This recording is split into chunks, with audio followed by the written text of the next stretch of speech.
everyone, it's Miss Sinclair. Today in class we talked about doing proofs with similar triangles and you had proportions.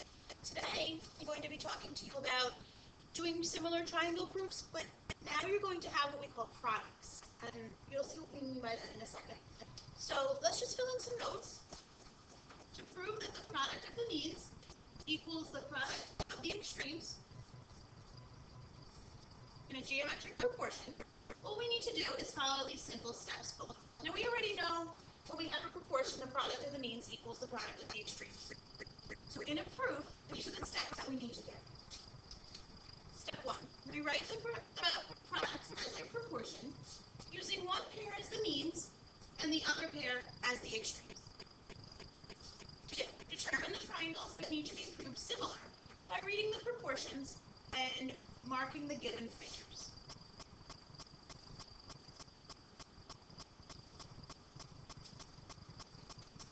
And the third step, complete the proof the same way that we did today. Just add the product as the last step. Using this reason, so you're going to write this whole reason down. In a proportion, the product of the means equals the product of the extremes.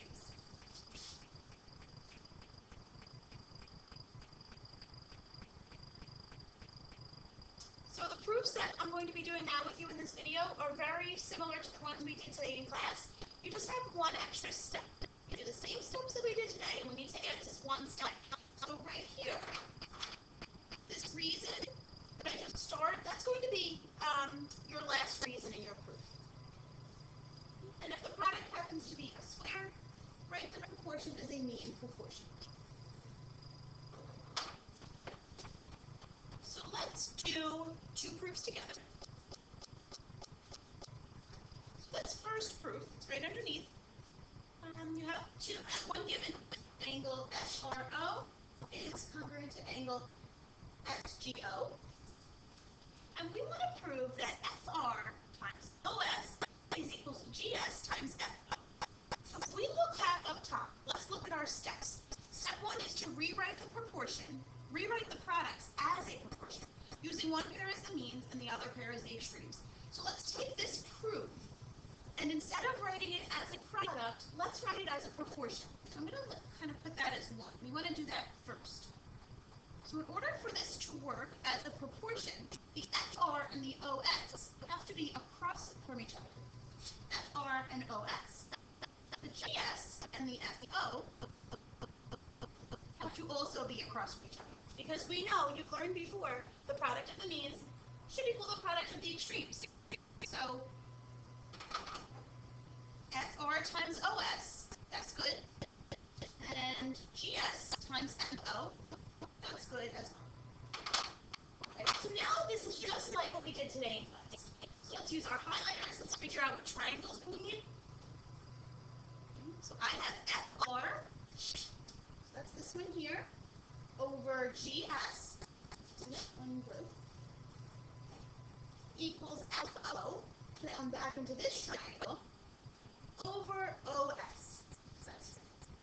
So you can clearly see we're triangles. I'm going to mark them. Triangle FRO, we want to get that to be similar to triangle SGO. So I'm kind of working backwards. This is what I want to do first, find my proportion. Then I want to find the triangles I need to prove. And now let's just do it. Let's prove those two triangles similar. Angle FRO is congruent to angle SGO. Let's give it. It's already marked off. Think about what else we have. You're probably saying to yourself right now, oh, we have vertical angles. Yes, we do. So angle FOR is congruent to angle SOG. Do you remember the reason? Intersecting lines form congruent vertical angles.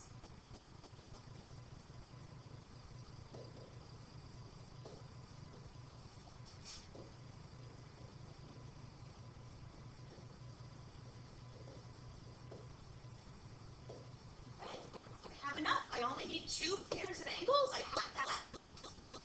So now let's look. Okay, so here I am. I'm right here now with the two triangles I needed to prove. So let's do it. Triangle FRO is similar to triangle SGO. And we know that the reason we're going to use angle is congruent to angle twice. Okay, then, now let's look. Now I'm here. Now I'm at the proportion. So that's what we know. That's what comes next by doing what we did in class today. So let's write that proportion out. FR over GS is equal to FO over OS. And we learned today that that reason is corresponding sides of similar triangles are in proportion.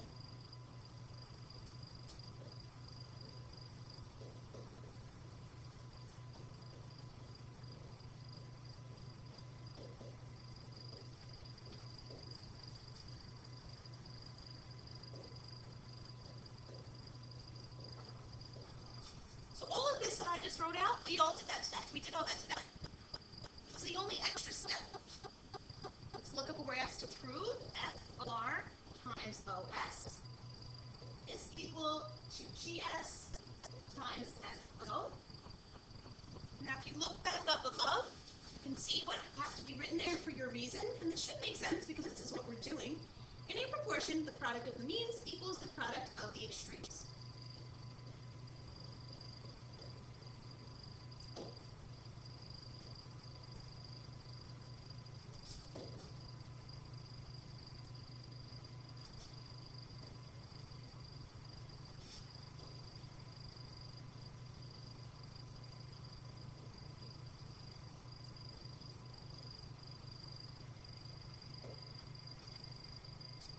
Product of the means equals the product of the extremes, and that's what we did.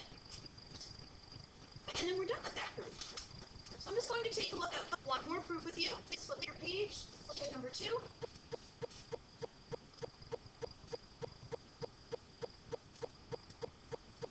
Alright, this diagram actually looks similar. We've done it similar to this, but now we're going to take it all the way to do the product of the means equaling the product of the extremes.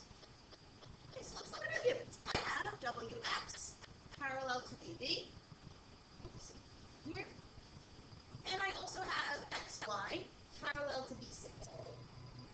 Maybe you shouldn't highlight that because it might end up with too many highlights. Okay? So we know that if we have two parallel lines, let's find ourselves a transversal. Okay. So here I have my transversal, which means that this angle here will be congruent to this angle here. I'm going to call them 1 and 2, just for you guys easy on ourselves. We find the other transversal.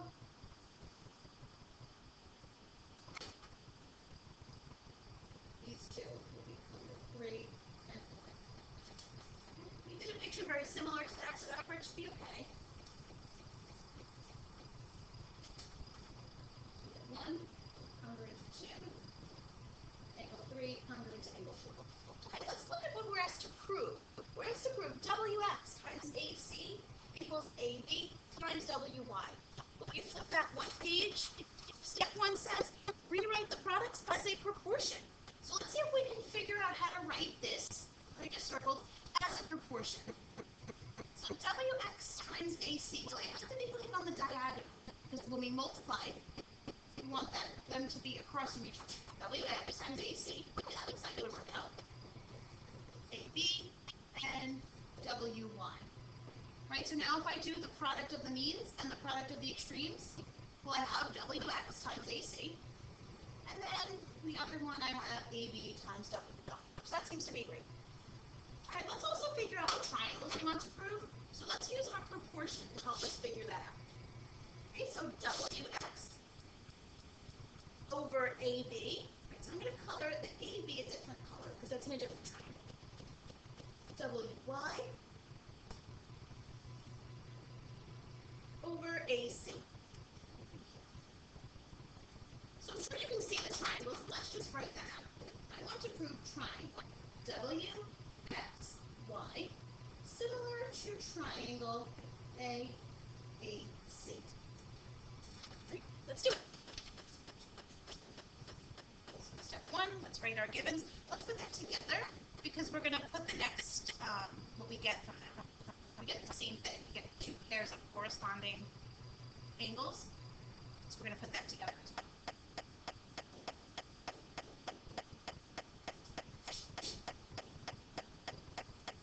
Okay, so 1 and 2 and 3 and 4 are both congruent because of the same reason. They're both corresponding angles. Remember, that's that long one we have to write out. If two parallel lines are cut by a transversal,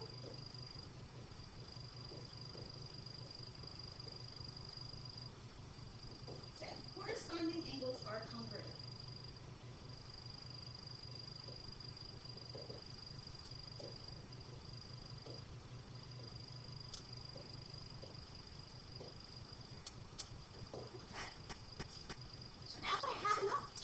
Triangle WXY, similar to triangle ABC. I only need two pairs of angles.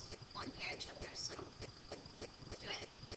Triangle WXY is similar to triangle ABC. We know from doing this, our reason is angle. It's congruent to angle. Okay. So now let's write our proportion. That's what comes next. WX over AB is equal to WY over AC. Corresponding sides of similar triangles are in proportion.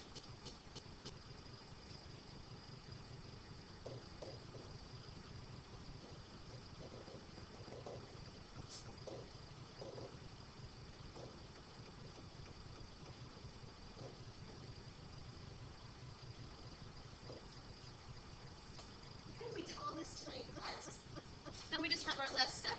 Let's rewrite our proportion as product. We're told that.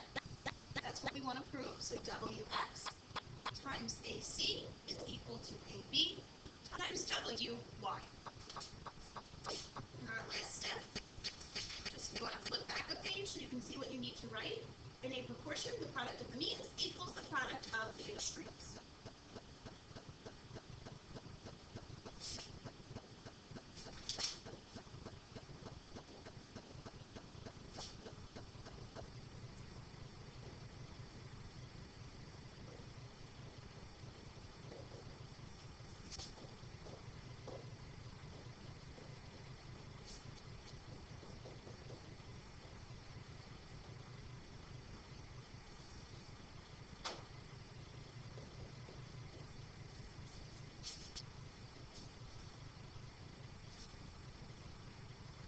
And that's it.